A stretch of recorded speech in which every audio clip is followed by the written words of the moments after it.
6-7 ম্যাচের টুর্নামেন্ট এবং এই 6-7 ম্যাচের টুর্নামেন্ট দিয়ে আসলে কোনো ফুটবলারের গ্রেটনেস বিবেচনা করার কোনো সুযোগ নেই। সেই 6-7 ম্যাচের টুর্নামেন্টে ষষ্ঠবারের মতো ক্রিস্টিয়ানো রোনালদো ব্যর্থ হলেন। ব্রাজিলের পর মিশন হেক্সা পূরণ করেছেন ক্রিস্টিয়ানো রোনালদো, ষষ্ঠবার অংশ নিয়েও একবারের জন্য চ্যাম্পিয়ন হতে পারলেন না। রাউন্ড অফ 16-এ শেষ পর্যন্ত স্পেনের কাছে পরাজিত হয়েছে পর্তুগাল। এবং এই যে রোনালদোকে নিয়ে আলোচনাটা কেন করছি, তার দলের তো আরো 11 জন ফুটবলার খেলেছে, সো দায়টা সবার সমানভাবে।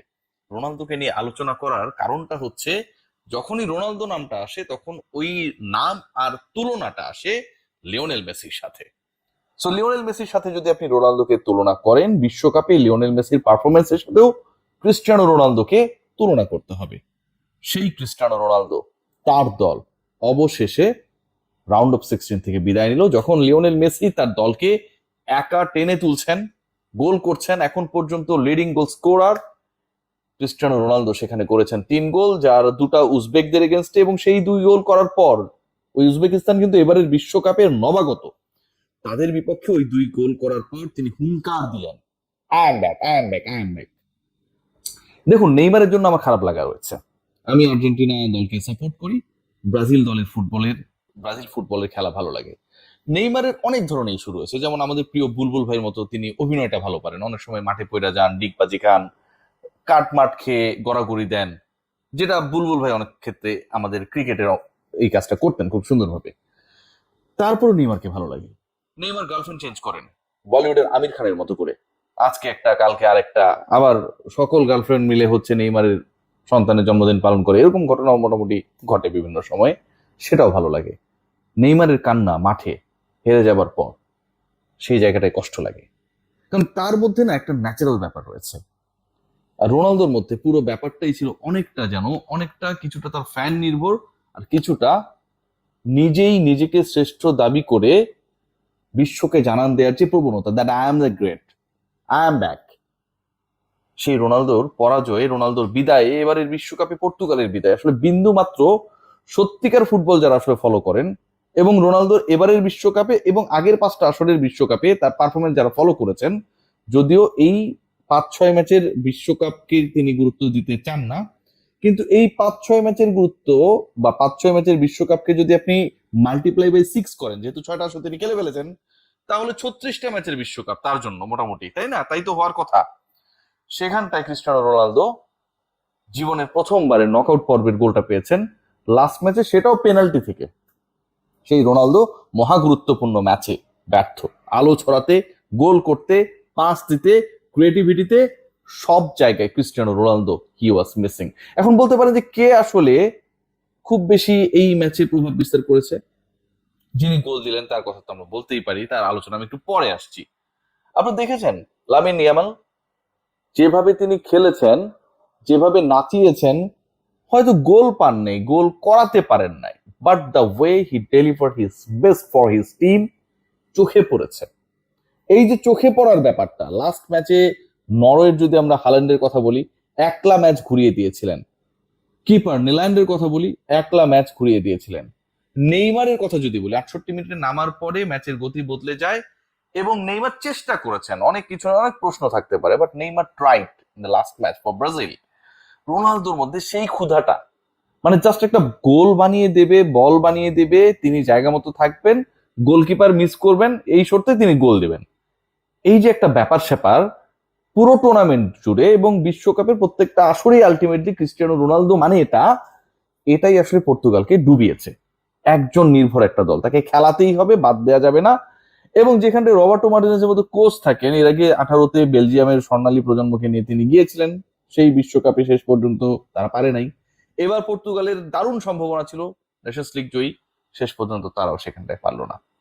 আলোচনা এখানটায় শেষ না, আলোচনার আরো আরো ইম্পর্টেন্ট পয়েন্ট রয়েছে। এই যে শাখা প্রশাখাগুলো বিভিন্ন জায়গায় যেভাবে খোলা হয়েছিল, যদিও এগুলো টেম্পোরারি, মানে থাকে না, আপনি ধরেন ফুটপাতে অনেক ক্ষেত্রে যখন মানে কোনো অভিযান চলে, যে আপনি বঙ্গবাজারকে ক্লিয়ার করতে চান, ওখানটায় অনেক অবৈধ দোকান টোকান রয়েছে।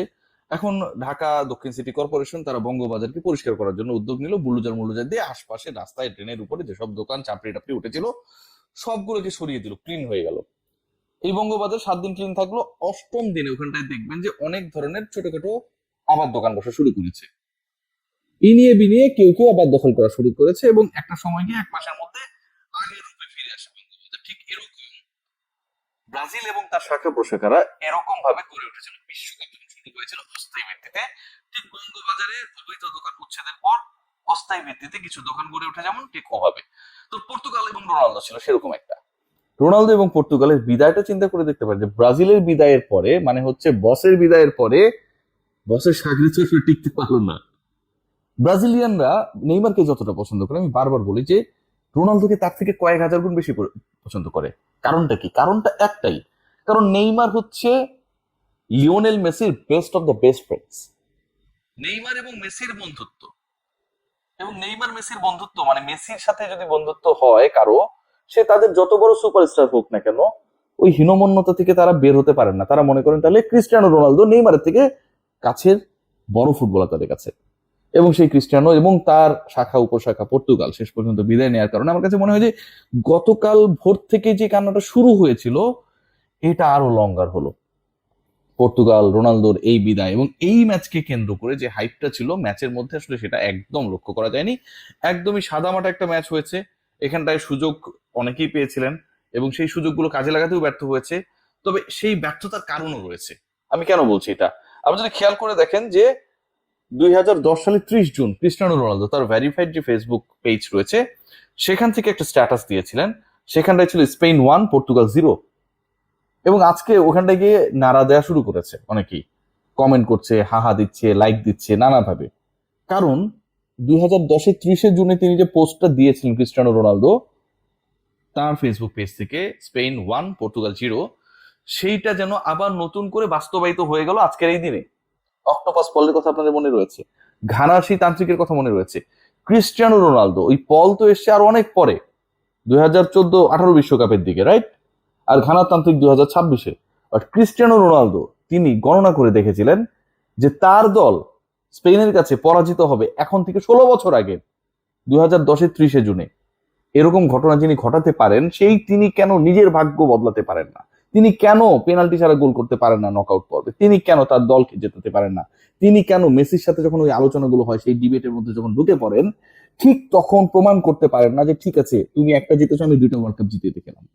লিওনেল মেসি তো ফাইনালে 2টা খেলেছে, 2টা গোল্ডেন বল, চ্যাম্পিয়নশিপ, বিশ্বকাপে 20 গোল, 30 ম্যাচ খেলার অভিজ্ঞতা, এবারে বিশ্বকাপে লিডিং স্কোরার, কি না করেছেন ফর হিজ টিম। সেই রোনালদো তার স্বর্ণালী প্রজন্মের প্রতিনিধিদের সাথে কিছুই করে দেখাতে পারলেন না।